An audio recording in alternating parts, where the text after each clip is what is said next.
working with one of the major OEs right now to think about subscription for EVs being like an extended test drive. Mm-hmm. Consumers have range anxiety. Where am I going to get my vehicle recharged? What does that look like? So instead of buying a vehicle or leasing a vehicle for 3 years, let me try it out for a month or two. So subscription is definitely playing a role in that space right now. This is Full Throttle, the Presidio Group's automotive industry podcast. I'm your host, Jason Stein, Presidio's marketing and communications advisor and host of SiriusXM's Cars and Culture on Business Channel 132. On a monthly basis, Full Throttle serves as the industry's meeting point for great conversations with leaders across the automotive world. And on this month's episode, we dive into the world of technology amidst a retail revolution, a changing of the guard for the consumer and dealer. And who better to address those trends than Bill Cariss, President and CEO of Holman Strategic Ventures. Staying relevant is all too important for retailers as they consider the next step in the journey of automotive retail. The challenges of an ever more sophisticated consumer who's presented with an array of easy-to-use technology in e-commerce is making it more challenging for dealers who need to stay ahead of the curve. Relevance is essential, as is providing real value in the face of those changes. Are subscriptions emerging as an option again? How about over-the-air updates that make service an increasingly complex business model in the future? What about EVs, digital retailing, and meeting the consumer where they're doing business? Holman Strategic Ventures considers all these options all the time and deploys capital to the most savvy startups, cracking the code on where the next revolution will or could occur. Bill Cariss and his team have a lot to say in the conversation on relevancy, value, trends, and the future.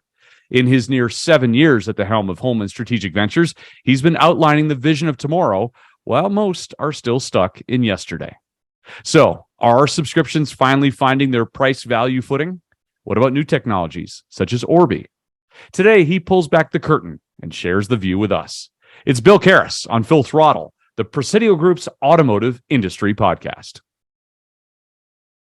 Hi, I'm Bill Cariss, and this is Presidio's podcast, Full Throttle.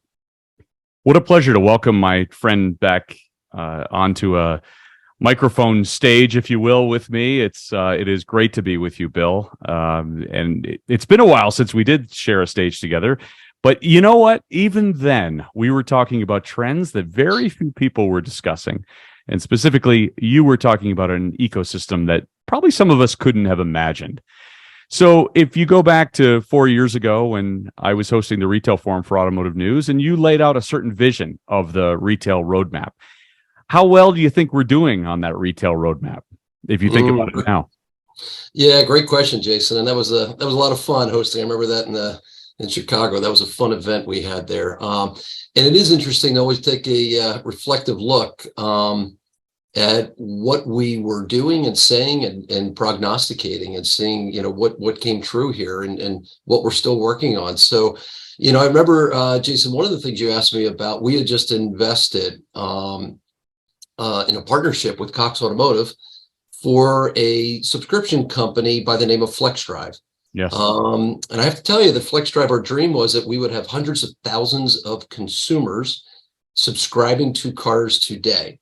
And that didn't happen. It didn't quite materialize the way we thought it would.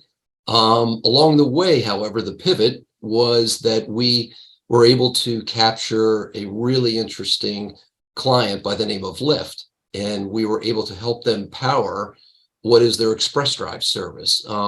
So really interesting the way that worked out. We had a small exit where Lyft ended up buying FlexDrive from us, and it's still powering their product, which was fun. But the whole idea of consumer-based subscription has not materialized quite the way we thought it would here in the United States. Europe, different story. Tax law changes, tax law differences have really allowed subscription to flourish there. And we've been able to partner with some folks, some banks in Europe, some other entities in Europe, and we've seen that take off, but not quite what we thought was going to happen here in the US. Is that the biggest difference? I mean, why has the American consumer, COVID aside, why has the American consumer not been as interested in subscriptions? So I would say the American customer, the American consumer is very interested in subscriptions, but at a price. Mm. And what we found, and by Holman operating a subscription fleet of vehicles, we were able to do some price elasticity, and we found that within a price, those vehicles would just jump off the lot, and consumers loved it. They love the convenience of subscription. All of those brand promises we talked about are still there, but it has to be at a price. And right now, the unit economics are very difficult to make that work. The margins are razor thin. However, what we're seeing right now, Jason, is interesting. The EV space, because of some tax credits, is affording a little more volume in the subscription space. So we're seeing some glimmers of hope there. So you're not giving up on it, certainly. Certainly not. No, we're actually through a partner of ours and we still own a tech platform for subscription, and we're actually working with one of the major OEs right now to think about subscription for EVs being like an extended test drive. Mm-hmm. Consumers have range anxiety. Where am I going to get my vehicle recharged? What does that look like? So instead of buying a vehicle or leasing a vehicle for 3 years, let me try it out for a month or two. So subscription is definitely playing a role in that space right now. What else occurred during COVID that you think reset the table on auto retail in the future, and maybe as it relates to relevancy of dealers in that changing consumer world? Yeah, it's interesting. There was an accelerant. Some of our dealer friends and I have discussed about this. Have things fundamentally changed because of COVID? My opinion is no. But things that were starting to trend, COVID was an accelerant for that. So digital retailing platforms, modern retailing platforms, there's quite a few of them out there, and there's a lot of changes that were made there. Some of which was really afforded by things like the DMV not requiring as many wet signatures, banks, people saying we can use DocuSign, and that will be compliant now. So there were some compliance issues that needed to be relaxed, quite honestly, for this to really take shape and make it easier for the consumer. I like to say, and I think some of our dealer friends would say the same thing, we work really, really hard in retail to try to make it a modern retailing experience, but it's so hard because of so many of the compliance issues. So COVID, I would just say it really loosened a few of those national and state restrictions to allow us to do a better job for our clients. How do you anticipate dealers remaining relevant going forward? Yeah, great question. So first of all, I do believe they will be relevant. And of course, any car dealer would say that. But, I think, Jason, we have a pretty robust retail platform, but we also do fleet, we do manufacturing, there's a few other businesses. So we see a couple of different sides of that coin, maybe. But when you look at what took place during COVID, and you look at the fact that customers still are coming back into the showroom, and customers like to come into the showroom, not all of them.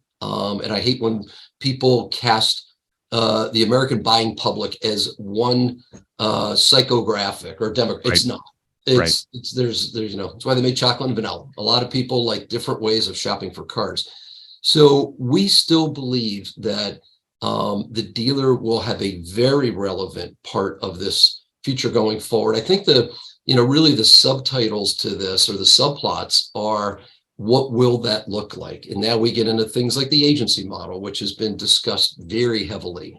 There's some OEs that are exploring that, have done it in Europe, and are thinking of bringing that to the US. So I think that's really kind of a subplot, that the dealers may change the way we actually interact and deliver services to our customers right now. You've said before that when it comes to dealers fighting franchise laws, don't be fixated on the process.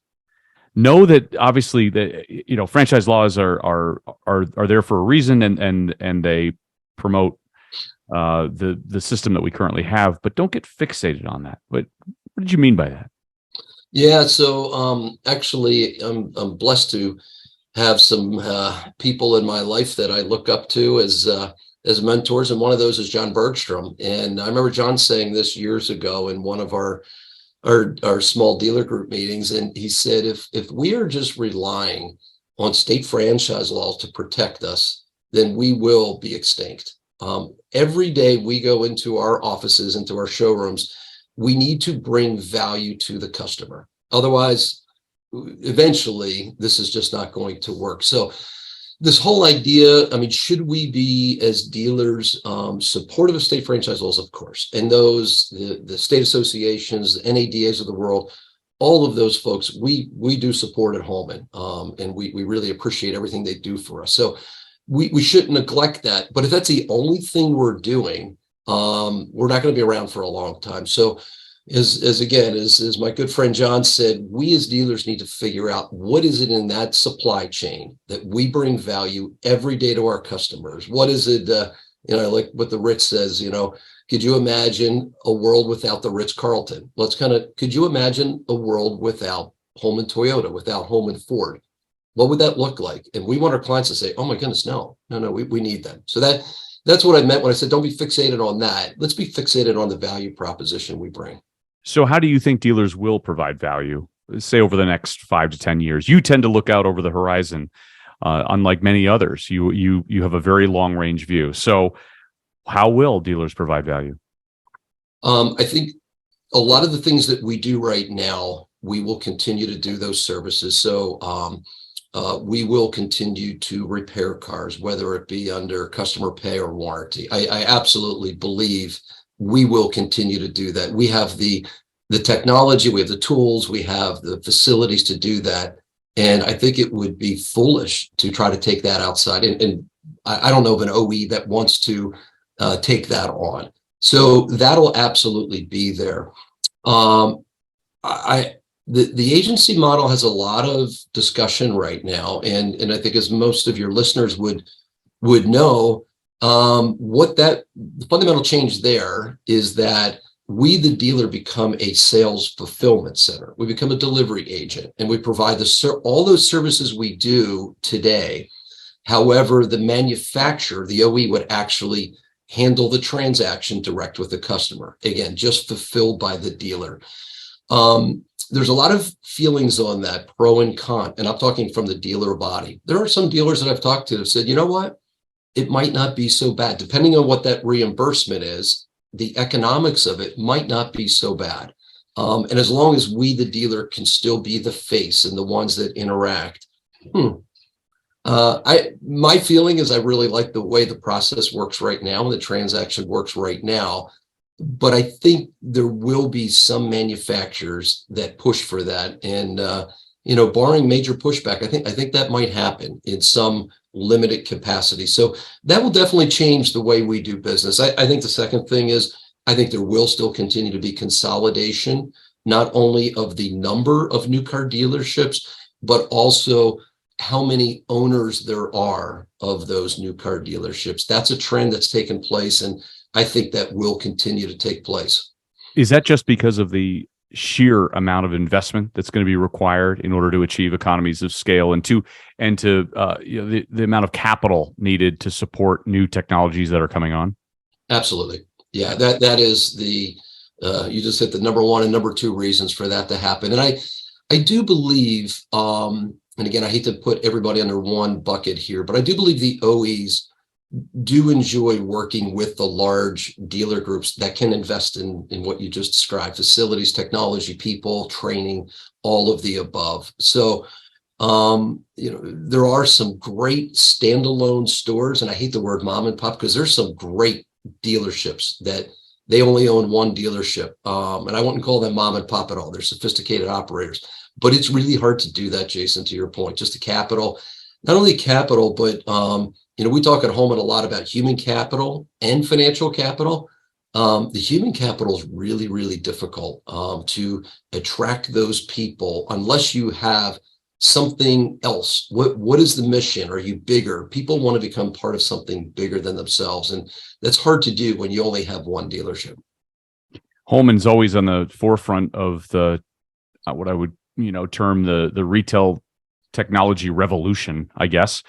So what are some trends that we'll be considering or thinking about, or dealers will be incorporating into their businesses going forward? Where does the technology take us, Bill? Yeah, well, first of all, thank you that we're on the forefront. We work really hard to do that, but thank you. And that's you never arrive at that, right? I mean, if you're out front, you better work really hard. Twice as hard to stay out front, and we strive to do that. So I would say, to answer your question, The whole customer data platform, CDP, that's kind of a new term. I didn't even know what that was a year ago. But customer data platform, how are we taking information from our customers? And information can be transactional, it can be buying patterns, it can be watching as people interact on our websites, how they respond, all of that, and then coming back, using it to come back to them in a way that they're used to when they go on modern retailing sites like Amazon. That's always the classic. When you go on there, it's like, my goodness, they're just reading my mind. Well, there's a lot of work that goes on to do that. And I'll give you one, for instance. We actually just invested in this company. There's multiples that do this, but we just invested in a startup called Orbi, and that's what they do, this customer data platform. And how do I track customers so that when I respond to them, it's the way they want to be responded with a targeted response for something they're interested in. So that whole idea of data management to provide this world-class experience, whether it be digitally or physically in the showroom, I think is going to continue to grow. The second part of that, and it really feeds into that data piece as well, is the connected car. So much has been done around the connected car. I really believe we're just on the cusp now of some major breakthroughs in use cases there. We're working on a couple right now. We're working on a platform that would help with doing inventories, new car, used car inventories, using telematics, using the connected car. And you say, well, how does that help the customer? Well, there's so many other use cases we can provide for them once their car is connected. So there's one where the dealer becomes more efficient, banks like it because they're more efficient, and now the consumer can use that connected car for everything from service loaner, scheduling, you name it. You can just go wild with what you can do with connected vehicles. Well, in fact, the connected car as an ecosystem has been predicted to be a $30 billion business by the end of the decade. So, which is not that far off anymore, Bill. Yeah. And I think a lot of dealers out there can't quite envision what that means, and not over-the-air updates for the sake of fixing or addressing recalls, but in terms of a revenue source. And I would venture to say that you believe that there's a lot of revenue opportunity out there. Yeah, there is. There's a lot that the OEs are looking, subscription services are looking to provide, and I think that's great. It's such a monster TAM, as you just described, that there's room for many of us to monetize it while still providing great services and value to the customer. So yeah, over-the-air updates, that's a little bit of a controversial one because who is going to benefit from those over-the-air updates? Well, the manufacturers absolutely will. There's a little bit of a sharing element there with the dealers because that's a big part of dealer profitability. But let's face it, it's about customer care and customer expectations. And Jason, you and I know that it's really cool when we go to bed and we have an iPhone or an Android that needs to be updated. And all you need to do is make sure that you're connected to Wi-Fi and power source, and you wake up the next day. Oh my goodness, that's called warranty, right? So right. For a car, would I rather take my car to a car dealer, even though they're really nice and they have good coffee? And no, I would rather it be flashed at night and repaired while I sleep or while it's in my garage. Absolutely, over-the-air updates is a consumer convenience. So that's something that absolutely should come. And between the OEs, and I believe the OEs are going to treat the good OEs will treat their dealers fairly in that, put it that way. So we need to figure that out. But from our standpoint, there's so many things you can do with connected car, from theft recovery systems to consumer apps that they can use. The OEs have consumer apps, but you could have a consumer app for a dealer. We built a Holman consumer app for our clients as well. So there's so many little, not only use cases, but the experience of me knowing that your car needs something done because it sent a DTC code to us, a trouble code came to us. We notify you that you need to get your car in tomorrow. Do you want to come in at 10 o'clock or 2 o'clock? And would you like your service loaner ready tomorrow?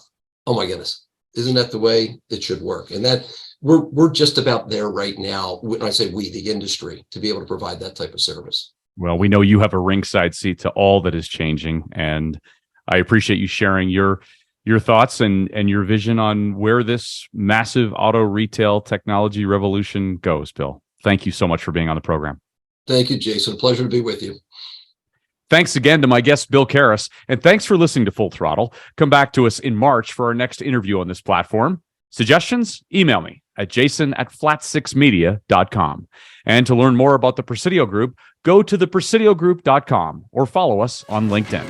Thanks again for listening, and we'll see you next time.